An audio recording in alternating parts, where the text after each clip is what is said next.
Diogenes of Sinope, one of the most eccentric and provocative philosophers of ancient Greece, is considered the most famous figure of the Cynic school. The term cynic comes from the Greek word kynikos, meaning dog-like, a fitting title for Diogenes, who embraced a lifestyle that was raw, bold, and completely detached from social conventions. Diogenes deliberately lived in poverty, rejecting material possessions and luxuries. He is famously said to have lived in a large ceramic jar in the marketplace of Athens. His unconventional behavior shocked the people of his time.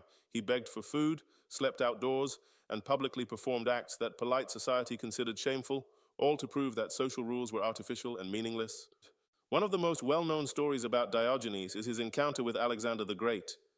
When the powerful conqueror approached him and asked if there was anything he could do for him, Diogenes simply replied, "Yes, stand out of my sunlight." Diogenes also famously wandered the streets of Athens during the day with a lantern, claiming he was searching for an honest man.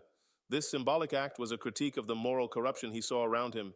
His philosophy encouraged people to question societal norms and to strip away the illusions of status, wealth, and power. Because of his radical views and extreme lifestyle, Diogenes earned the nickname the Dog. Rather than being offended, he embraced the title, comparing himself to a faithful animal that lives simply and naturally.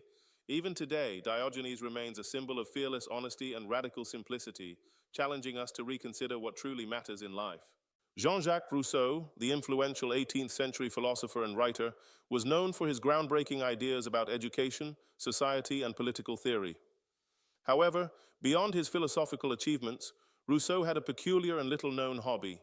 He was an avid collector of unusual and sometimes bizarre objects. Rousseau had a deep fascination with nature and human creativity.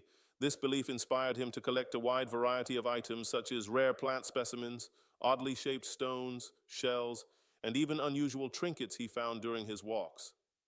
His collecting habit wasn't limited to natural objects. Rousseau also gathered quirky handmade items and folk art, reflecting his admiration for simple, authentic craftsmanship.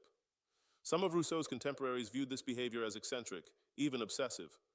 They were puzzled by how a man who wrote profound works like The Social Contract and Emile could also spend hours arranging stones and shells. In many ways, Rousseau's odd collecting habit symbolized his philosophy. Just as he carefully selected objects that felt genuine and meaningful, he encouraged people to strip away the false layers of civilization and return to a more natural, authentic way of life.